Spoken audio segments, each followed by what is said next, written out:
We all have that feeling Yeah. sometimes, right? You need to understand something complex and you need to get it, well, fast. Yeah, whether it's for your job or maybe you're just curious, you want the core insights without getting bogged down for weeks. Exactly. And that's what we try to do here on the deep dive, pull out the essential knowledge so you can get up to speed, efficiently.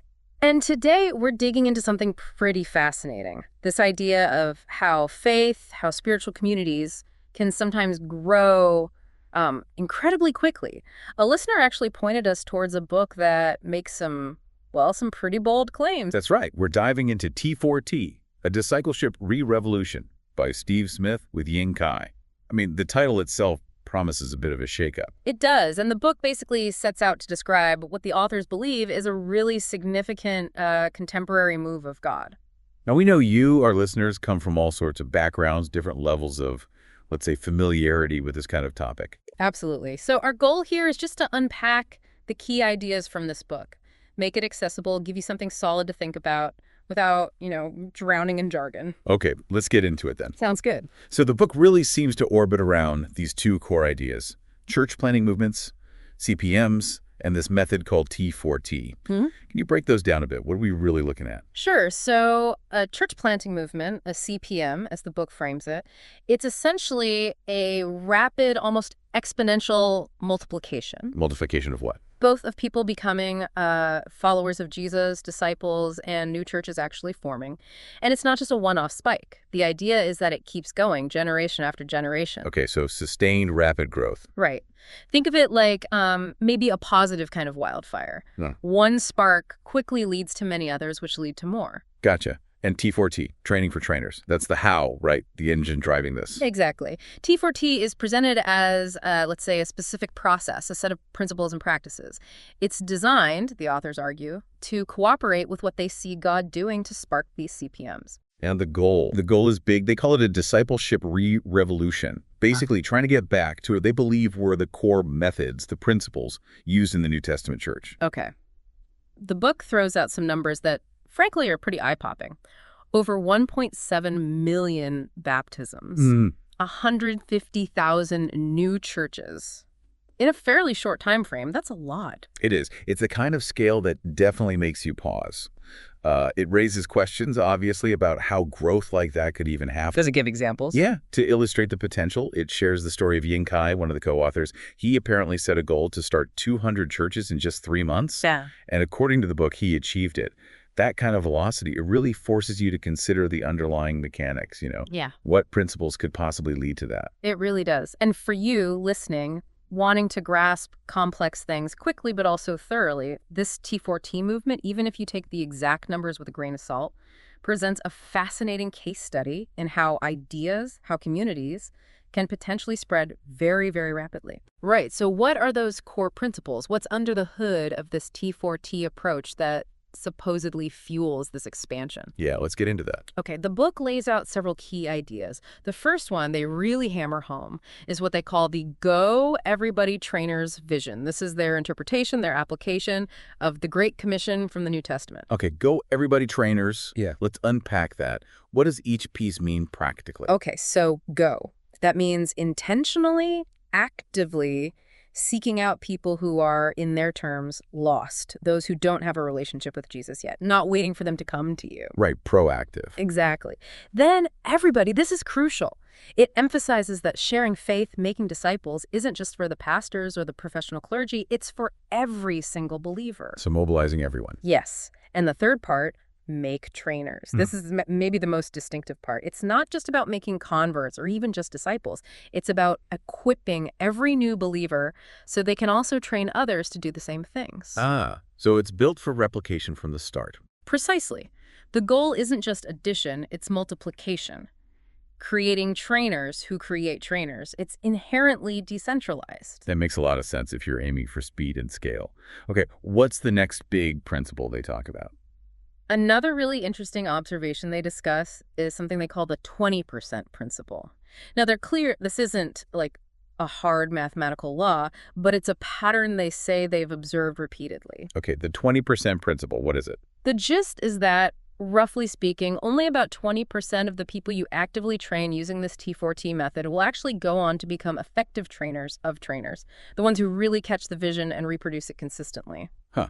So for every 5 people you invest in, maybe only 1 becomes that key multiplier. That's the general observation, yeah. What does the book say about, well, the other 80%? Is that seen as failure? Not necessarily failure, more like reality. They connect this directly to Jesus' parable of the 4 soils in the Bible. You sow the seed widely, but the ground responds differently.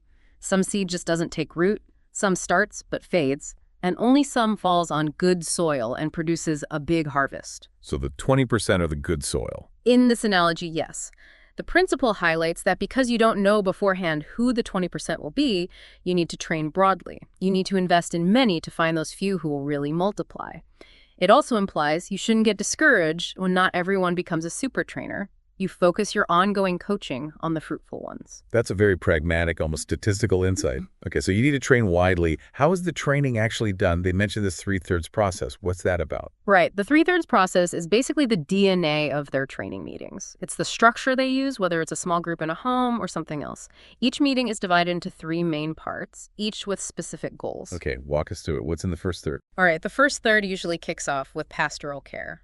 This isn't formal counseling. It's more about community building. Checking in, how was your week? Praying for needs, just supporting each other. Building connection. Exactly. Then, still in that first third, comes worship, connecting with God.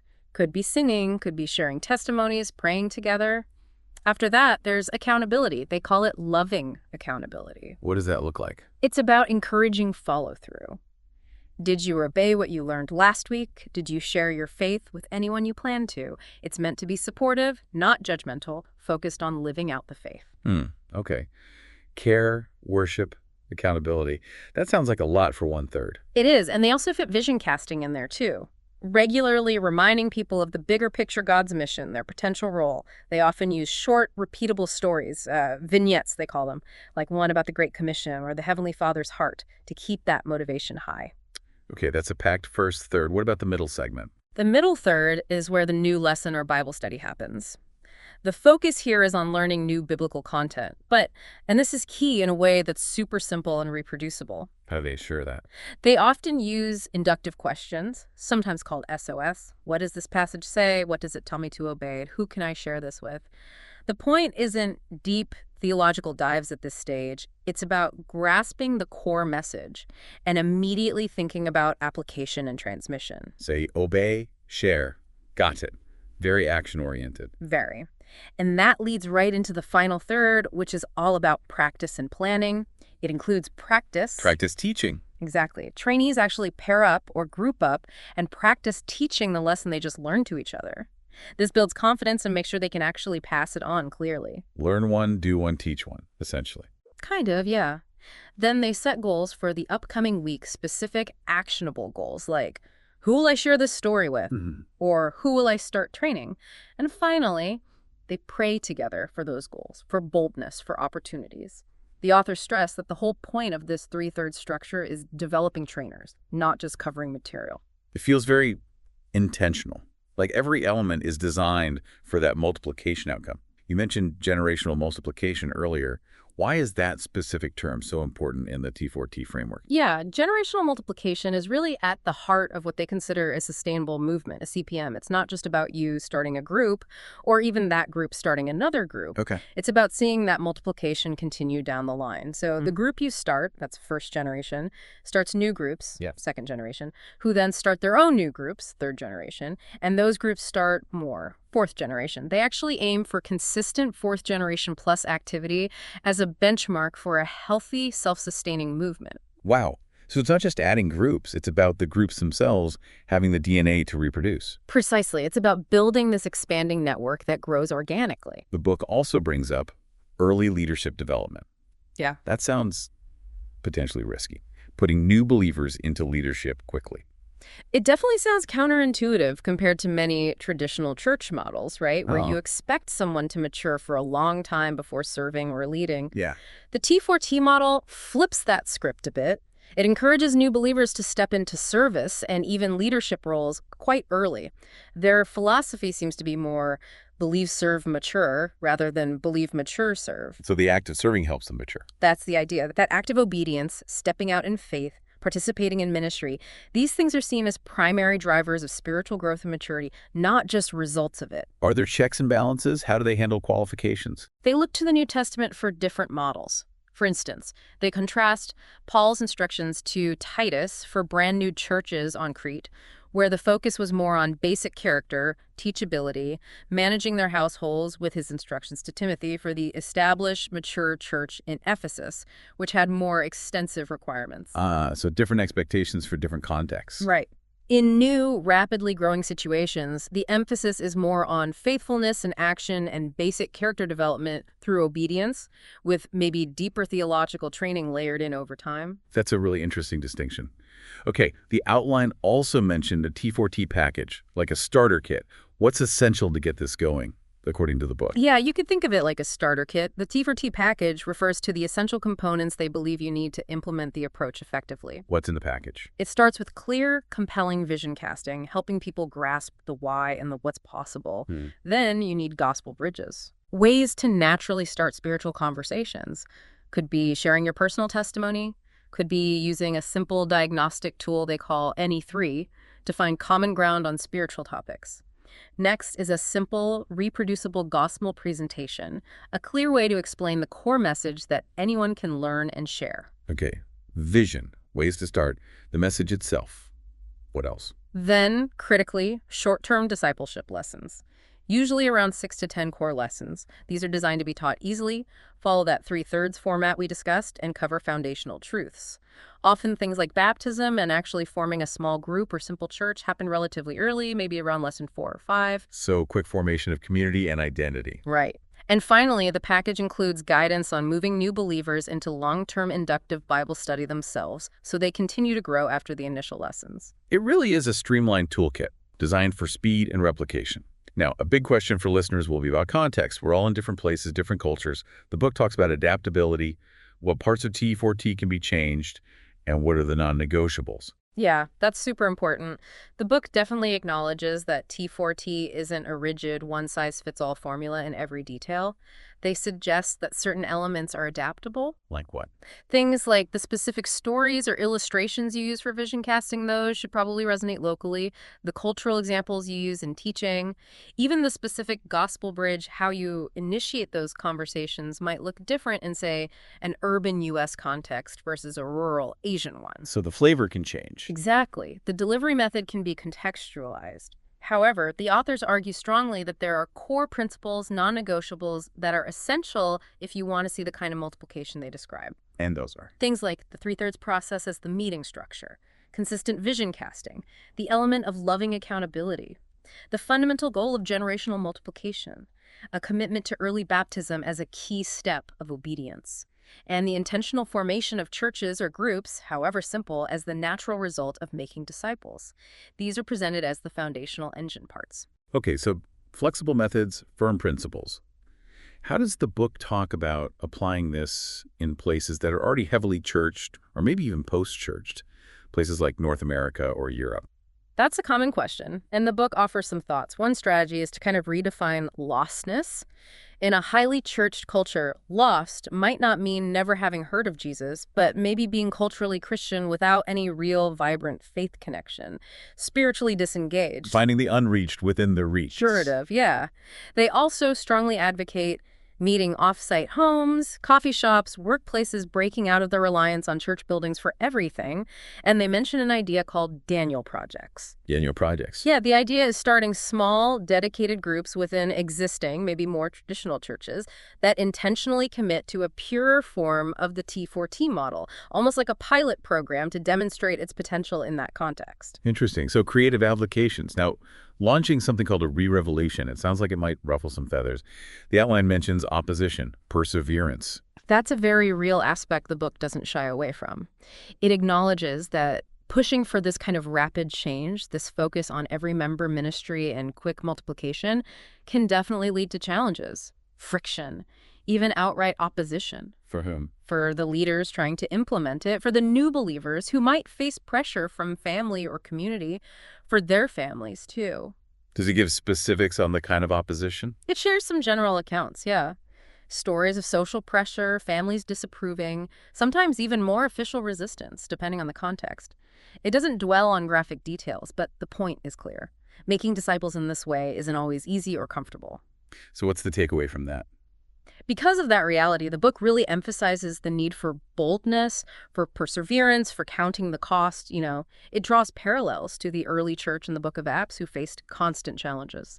They also stress the power of testimony. When people see others willing to suffer or stand firm for their faith, it can be incredibly compelling. A sobering reminder that significant change often involves struggle. Now, for listeners who might hear these big numbers and rapid growth claims and feel, well, skeptical, how does the book handle the idea of precedent? Does this kind of thing actually happen? That's a fair question. The authors tackle skepticism partly by pointing to the increasing number of documented CPMs happening globally, often in unexpected places. But they also use a biblical analogy to address faith when you don't see a clear precedent right in front of you. Which analogy? David and Goliath. The point they make is David had past experiences precedents where God helped him defeat a lion and a bear. Those smaller victories gave him faith to believe God's promise to help him against Goliath, even though no Israelite had ever beaten a giant before. There was no giant-killing precedent in Israel. So past faithfulness in smaller things builds faith for unprecedented challenges. Exactly. The encouragement is that even if you don't see a T4T style movement happening in your specific town or network right now, even if there's no local precedent, the promises in Scripture about God's power and mission provide a basis for faith. The lack of a past example doesn't negate the future possibility. That's a powerful way to frame it. Okay. We've covered a huge amount of ground here in this deep dive into T4T, a Discipleship Re Revolution. If we were to boil it down, what are the absolute key takeaways for our listeners? I think the core things are T4T is fundamentally about rapid multiplication, achieved by making trainers, not just converts. It relies heavily on a clear, compelling vision, a simple, reproducible process, that 3/3 structure, and empowering new believers to obey and share early. It sees active participation in ministry as a key driver of spiritual growth itself. And the book argues these aren't radical new inventions, but actually a return to New Testament principles that are apparently seeing results in very diverse contexts worldwide today. That's the argument, yes. Hopefully this deep dive has given you a solid handle on the core ideas of the T4T approach. The next step, really, is thinking about what it means for you in your own world. Right. So building on that idea of precedent and promise we just discussed, here's maybe a final thought to chew on. Thinking about these stories, these principles, what giant, what seemingly impossible challenge in your own sphere of influence might God be nudging you towards, even if there's no clear track record of success there? And how might really seeking God's heart for the people around you, how might that guide your next steps? And if you do want to explore this more deeply, the book does mention resources. I think t4tonline.org was one that might offer more tools and information. Good point. Well, thanks for joining us for this deep dive. We really hope it's given you some valuable insights and maybe sparked some new ways of thinking.